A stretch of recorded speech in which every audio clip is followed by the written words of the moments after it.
Get in frame. Show me your anguish. Come on, you can do it. There we go. That's lovely. Welcome back to Let's Play The Legend of Zelda: The Wind Waker HD. Last time we learned that the Great Valoo is in great pain. And to commemorate the occasion, I decided to take a little selfie with him. Just to, you know, commemorate this. Show him how far he's come in the next few weeks. I don't know, something along those lines. Anyway, last time we got the grappling hook, and this time, let's use it, shall we? Grab this branch with the grappling hook, and you can swing. That's definitely not Medley's voice, but I'm gonna stick with it. And you can swing over there to get out of this area. When you aim at a branch that you can latch onto, will appear. Remember that. Don't you worry about me, Link. Get going. Alrighty, I completely forgot to equip it. So, as she just said, when that appears, you'll know that you can latch onto certain objects, like these, and you can swing around. They essentially, or the grappling hook just essentially acts as a rope you can deploy whenever you dang well need to, which is pretty nice. I actually really enjoy that. It's a pretty cool power-up, and it's a little bit different than the usual, like, ooh, you get a slingshot type of thing, or you get some type of normal, lame old projectile in the first dungeon, which is a staple in, was a staple in 3D Zelda games up till that point, with you getting the bow and Majora's Mask and the slingshot and Ocarina of Time. So it's a staple in 2 games, but it's still a staple, gosh darn it. Anyway, this room, let's check it out. So you want to be careful again in this type of area because you can, as I did just there, break some of the ropes that are holding that up, and that can be very bad for you in the long run. So let's not keep fighting on there. Oh! There he goes. I killed him. Let's go. Anyway, I'm gonna break these pots open real quick just to see if there's anything inside. A single rupee. Lovely. So what you want to do here is actually break this down. That's exactly what you want to do. Oh, there we go. I was scared where that was gonna break because I usually just break the middle two and then it snaps it immediately or right in the middle. And because I broke a different rope, I wasn't sure where the bridge would snap, so I was a little bit frightened about my life there for a second. Keep this in mind. Right here, this geyser, yeah, that's how you can get back up out of this room. I kind of was dumb one of these times that I played the game, and I went around looking for maybe like 10 minutes, trying to figure out where exactly I needed to go. And it was in that room, and there was a geyser, but I entered the room and left so quickly that I didn't notice. So right there, you wanted to break the ropes so that you could fall all the way down here and enter this room that we couldn't access previously. You could see it if you had a keen eye in the main room, but we couldn't do anything with it. Now, moving up in the world. See what I did there? Yes. This. Oh yeah, and one of the main reasons I wanted to play with the gamepad, I feel like I've already said this, but I just want to reiterate, the lovely gyroscope controls. They are so good. I'm going to show it off in just 1 second. I didn't want to go down there, and I also don't want to have to deal with these keys. Oh my god, they're so annoying. They placed them in the worst possible spot. Okay. Now I can deal with them. Oh, fun fact. This actually works as a projectile. It's not a great one, but it certainly does work. The gyroscope is so good. You can do very precise movements with it, something that you couldn't really do normally with a good old analog stick. I think it's very nice. Obviously, you can turn that off if you'd like. But for me personally, I love it so much. I think it's just wonderful. This area right here, kind of pointless. There's really not a reason for this existing. It just does. I believe that the reason for this existing was because in the GameCube version, you would want to change the direction that you were swinging in. Because, again, swinging on ropes was inherently different in the GameCube version because you would have to stop to change directions. So I believe that was there just to make going from place to place easier in that one area. I feel like that room was slightly more complicated than it is in the HD version, simply due to the quality of life changes they've added. And if I'm wrong on that, then, I played the GameCube version once, and it wasn't for very long. These guys. So we've already seen them before, and I'm going to wait for him to come over here so he doesn't fall back into the lava immediately. How did that not work? Interesting. Also interesting that didn't work again. There we go. So what you want to do with him is knock him down, pick him up, and take him over here so you can drop him on the switch. This is one of those fancy switches that don't stay pushed in. So you gotta leave something on it. And once the fire around this big chest is gone, we shall get the one thing you'll ever get from big chests, a big key. See how that works? Use it to gain entrance to the room where the dungeon's boss lurks. View the map screen to see for yourself. Well, we can do that, but I know what I'm doing. I've seen the boss room before, so I don't need none of this hand-holding, backtracking garbage. I know what I'm doing. Kind of. Little bit. I don't know. Feel like I'm doing alright for myself so far. Oh yeah, by the way, they add fire keys in this room. We haven't seen these guys yet. Completely forgot to talk about that. They just do more damage, I feel. I think. I'm pretty sure. I don't get hit by keys because I'm just that good at Zelda games. That is a big, fat, bald-faced lie. That's a big lie. Oh, also something weird about the grappling hook. If you run into something with it, you will bounce back. And this one room right here is this one ledge right here, rather, is slightly too big for us to just grapple onto and swing to. So you actually do want to stop and then go a little bit higher up on the rope. Nothing too special. I love how when Link uses items, he holds them in his hand. It's just this really nice little touch. Like if you pull out the Wind Waker, which I will do when I'm in a safe location. There we go. When you pull out the Wind Waker and then press B, he will continue to hold the Wind Waker. And I believe even going through doors. Yep. There he goes, still holding the Wind Waker in his hand. That's just really nice. I think it's kind of a cute little detail. I should actually probably get rid of these guys first. Yeah. Hold on. There we go. This makes dealing with keys so much easier. There's also another pretty neat use for it, which I'll get into in a second, but I gotta wait for that. And by wait, I mean like go right here. And that's it. So, this bokoblin right here, if I get him to come over here and use the grappling hook, this won't actually kill him. It'll just steal something from him. I guess it'll steal his joy pendant. You can keep doing that, and I believe you'll get less and less each and every single time. But for enemies that are larger than your average Keese and won't die to just the littlest tap on the nose, it's actually beneficial to use your grappling hook and take items from them. I've talked about how joy pendants are important, and you do want to get a lot of them. So that seems to be a running theme with this game. Get a lot of everything. But if you want to get a lot of joy pendants for the side quest, then just use that. The grappling hook is very, very useful for that. Alright, let's keep on moving up. And there's actually one thing I do want to do. I do really, really, really, really want to do this. Actually, hold on. I'm going to cut, and I'll be right back. Because there's a grappling hook point I remember seeing earlier in the dungeon, and I do want to check it out. So I'm going to do that really quickly. Hi, boss room. Bye, boss room. We're getting out of here. Oh, and you know what? Actually, grappling hook time. Completely unrelated to what I wanted to do, but... Oh, can you get closer? Thank you. Completely unrelated to what I wanted to do, but I do want to kind of grab some stuff from them. It's 1 rupee, and it doesn't take anything anymore. Okay, so you can get a joy pendant and then 1 rupee. It doesn't get worse. I guess it technically does get worse and worse every single time. Well, not really. It'd have to give you a, whatever the negative rupees are from Skyward Sword. If it really wanted to get worse and worse every single time. There we go. Oh, a heart. Neat.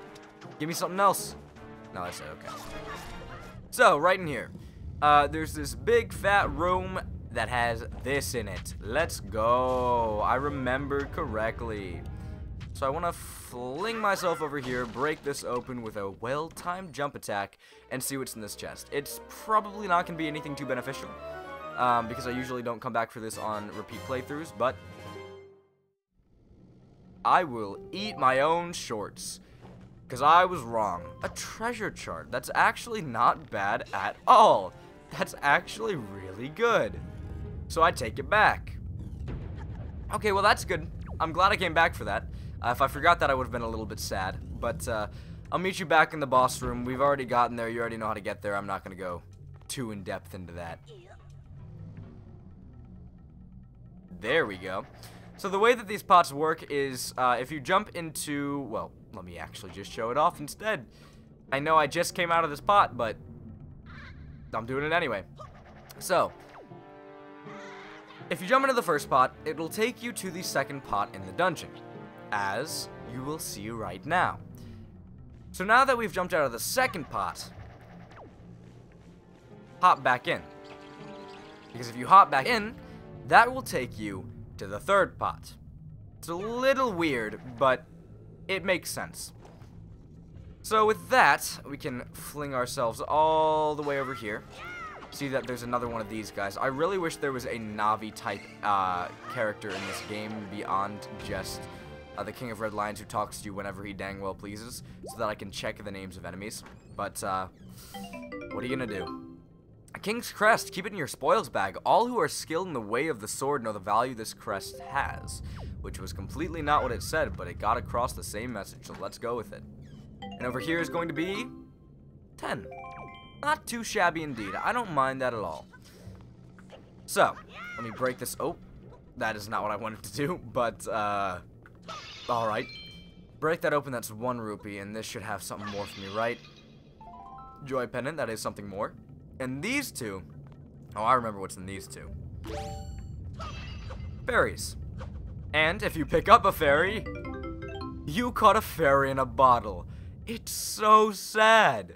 This is the one time that fairies in a bottle are something more than just a circle of light that have wings on it that like binks against the glass.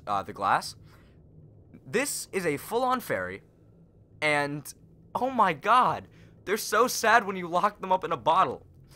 Anyway, these work just as any other fairy in any other Zelda game would. If you need to use them before you die, then set them to an item.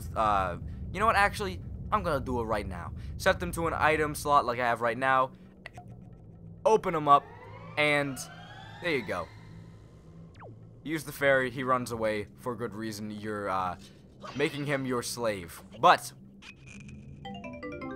if you don't want to use him prematurely, you can actually just leave the fairy in the bottle, and when you die, the fairy will be used. Pretty basic Zelda stuff, nothing too important there that I want to talk about. Something I do want to talk about, though, which I was planning on talking about previously. I could have 4 pieces of heart at this very moment. I have 3 pieces of heart, or I could have, what am I talking about? I could have 4 heart containers, is what I meant to say. I have 3 pieces of heart at the moment, and if I got that other piece of heart along the way to Dragon Roost, I could have had more. Yes, this has been annoying me. It's been in the back of my mind for a while now, and I just forgot to talk about it.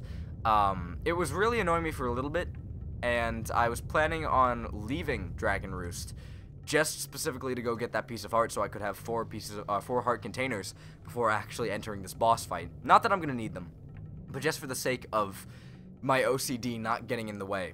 But no, you can't leave the island. Dragon Roost is something you're forced to stay on until a little bit later, until you finish this dungeon, so that's fun. But anyway, this intimidating door is the boss door that needs the boss key. So, let's go.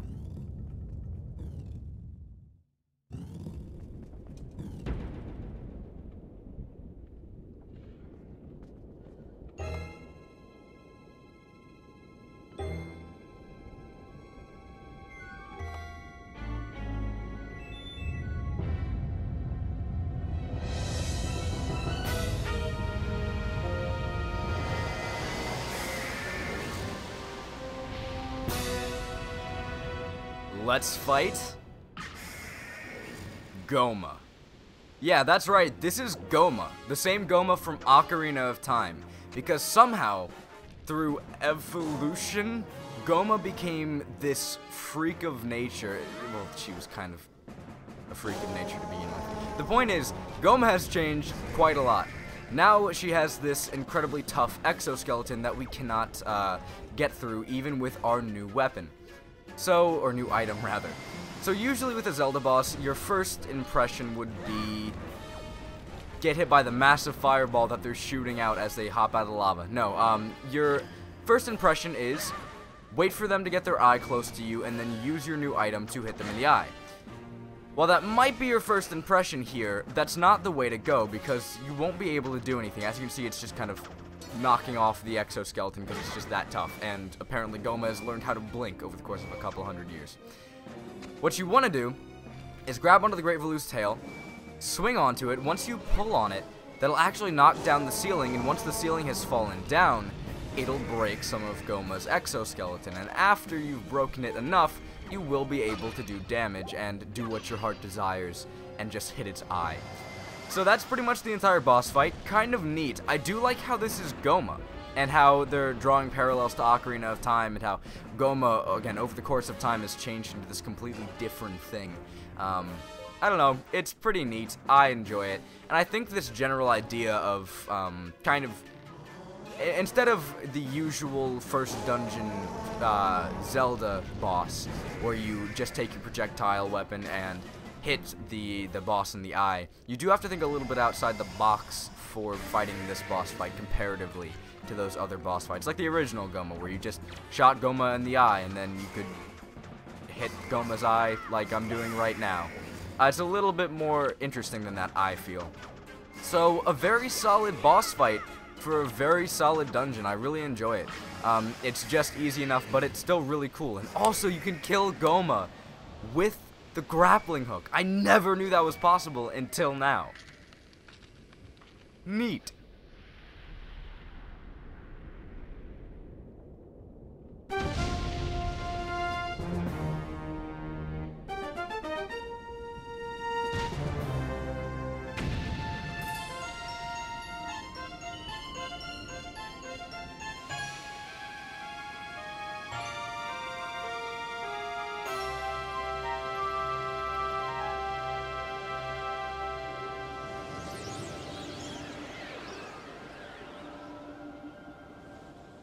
Let's pick up our fourth, could have been fifth, heart container, and get a move on.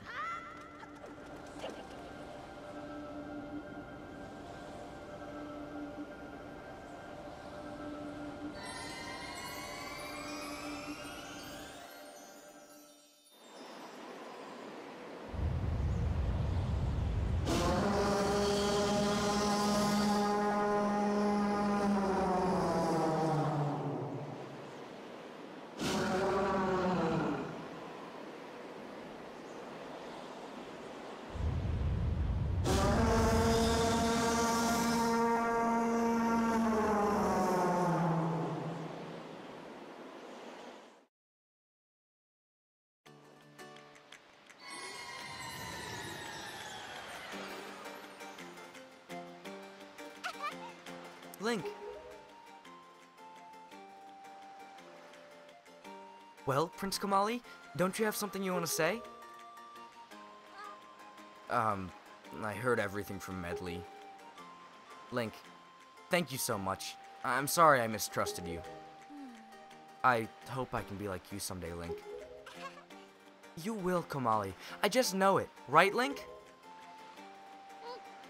So, Link, here.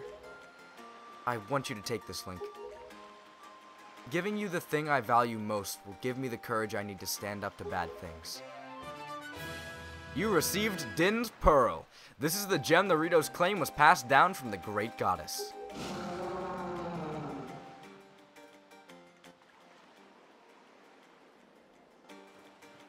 The Great Valu is grateful to you, Link.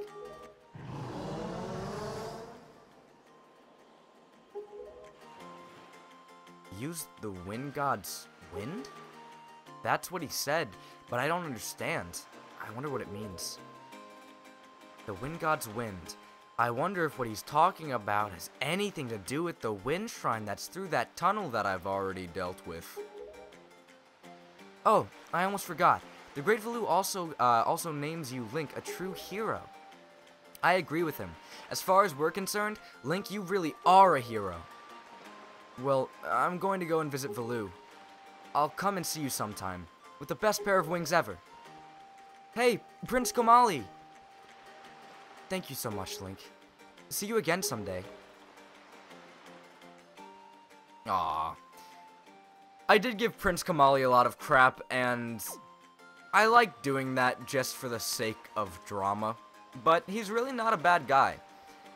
Going through an experience like that is understandable, like dealing with something bad with the Great Valoo, who is kind of great and large, very, very large. It's understandable that he wouldn't feel too hot, so I understand, and I give Prince Kamali a lot of crap, but he's really not that bad.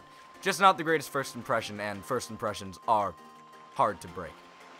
So, with that, we have finished the first real dungeon in The Legend of Zelda: The Wind Waker HD. Next time, we'll use the Wind's Requiem that we learned a few episodes back. And with this newfound power, we'll change the wind and get going in the direction of that piece of heart. I'm really mad I missed that still. But again, that is for next time. Until then.